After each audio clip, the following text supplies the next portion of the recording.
విద్యుత్ శాఖ ఏడీఈ అంబేద్కర్ నివాసంలో ఏసీబీ సోదాలు చేపట్టింది. మణికొండ ఏడీఈగా పనిచేస్తున్న అంబేద్కర్ భారీగా అక్రమ ఆస్తులు కూడగట్టినట్టు ఆరోపణలు రావడంతో ఏసీబీ అధికారులు తనిఖీ చేపట్టారు.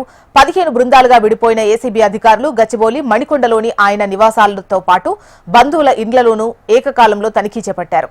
ఇక హైదరాబాద్తో పాటు పలు జిల్లాల్లో ఏసీబీ అధికారులు సోదాలు నిర్వహిస్తున్నారు.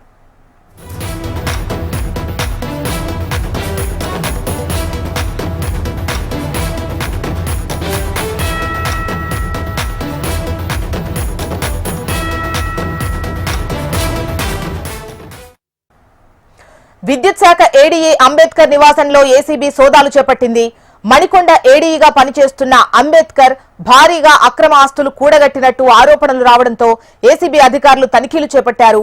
15 బృందాలుగా విడిపోయిన ఏసీబీ అధికారులు గచ్చిబౌలి, మణికొండల్లోని ఆయన నివాసాలతో పాటు బంధువుల ఇళ్లలోనూ ఏకకాలంలో తనిఖీలు చేపట్టారు.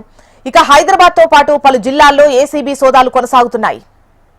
డీటెయిల్స్ మనకు హైదరాబాద్ బ్యూరో నుంచి రమణ వివరాలు అందిస్తారు.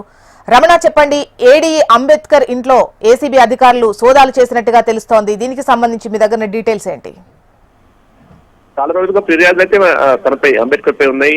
తర్వాత చాలా భారీ ఎత్తున అక్రమాస్తులు కూడబెట్టినట్టు కూడా ఫిర్యాదుల నేపథ్యంలోనే ఏసీబీ ఈ ఏకకాలంలో ఈ మొత్తం 15 చోట్ల ఈ సోదాలు కొనసాగిస్తుంది. అంటే అందులో హైదరాబాద్ లో మనకు గచ్చిబౌలి, మణికొండలో అతని నివాసంతో పాటు గచ్చిబౌలి, ఆ తర్వాత ఇతర ప్రాంతాల్లో అతని బంధువులలో కూడా ఈ సోదాలు చేస్తున్నారు. ఇక జిల్లాల్లో కూడా ఈ సోదాలు కొనసాగిస్తున్నది సమాచారం అవుతుంది.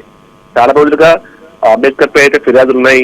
అంటే ఏడీ స్థాయిలో ఉన్న అతను ప్రతి అనుమతికి పెద్ద మొత్తంలో డబ్బులు వసూలు చేస్తున్నట్టుగా కూడా ఫిర్యాదులు వాయిదా నుంచి పెద్ద మొత్తంలో ఫిర్యాదులు రావడంతోనే ఈ యొక్క సోదాలు కొనసాగిస్తున్నట్టుగా తెలుస్తుంది. కొన్నాళ్ళుగా మనకు ఏసీబీ అధికారులు ఈ అవినీతి అధికారులపై ఫోకస్ పెట్టి వరుస దాడులు చేస్తున్నారు. దానిలో భాగంగానే ప్రస్తుతం ఈ విద్యుత్ శాఖకు సంబంధించి ఈ సోదాలు కొనసాగుతున్నాయి. అంటే ఈ మధ్య కాలంలో విద్యుత్ శాఖలో ఇది ఒక భారీ సోదరుగా మనం భావించాలి. చాలా పెద్ద మొత్తంలో ఏడీ స్థాయికి సంబంధించిన అధికారి ఇళ్లలో నివాసంలో సోదరు సాగడం అయితే ప్రస్తుతం విద్యుత్ శాఖకు సంబంధించి కొంత కలకలం నేర్పుతోంది. పూర్తి స్థాయిలో ప్రస్తుతం ఇంకా సమాచారం రావాల్సింది. మొత్తం 15 చోట్ల అయితే ప్రస్తుతం సోదరు కొనసాగుతుంది. చూస్తా రైట్ రమణ.